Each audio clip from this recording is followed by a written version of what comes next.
ऐका ना, तुमच्या घरी जावा भावा, सासू सासरे, नवरा दीर हे सगळे तुम्हाला टोमणे मारत असतील. माझ्या घरी तर सगळं वेगळंच आहे. मला माझेच नमुने टोमणे मारतात. काय करणार, तू असंच केलं, तू तसंच केलं, तू हेच का नाही केलं, तू तेच केलं. आता करणार काय बा. आमच्याकडं म्हणतात, आमच्या गावाकडे एक म्हण आहे की सासूचा नाही सासुरवास आणि बेंडकीने लावला वनवास. आता बघा, हे असं आहे आमच्याकडे. असो, आता काय करणार, आपलेच आहे म्हणल्यावर सहन तर करणंच आहे ना. हे बघा, आता आज तर करायची होती डब्यासाठी डांगराची भाजी. डांगराची भाजी म्हणजे सीताफळ. आमच्याकडं ते काशीफळ, काशीफळ. सीताफळं चालू आहे, काशीफळं म्हणतात आमच्याकडं.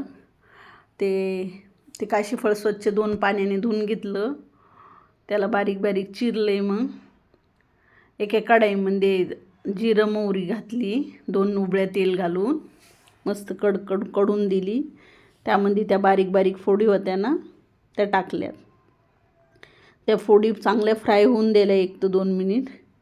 आता त्याच्यामध्ये हळद, लाल तिखट, अजून सुहाना मसाला हे सगळं टाकून एकदा परतून घेतलं व्यवस्थित. मग त्यामध्ये थोडंसं हे शेंगदाणा पावडर घातलं आहे आणि ते हे करून फ्राय करून घेतलं आहे सगळं व्यवस्थित. मीठ टाकून, कोथिंबीर टाकून एकदा चांगलं परतून घेऊन थोडंसं पाणी टाकलं 1 ते 1.5 कप चांगले शिजावं म्हणून.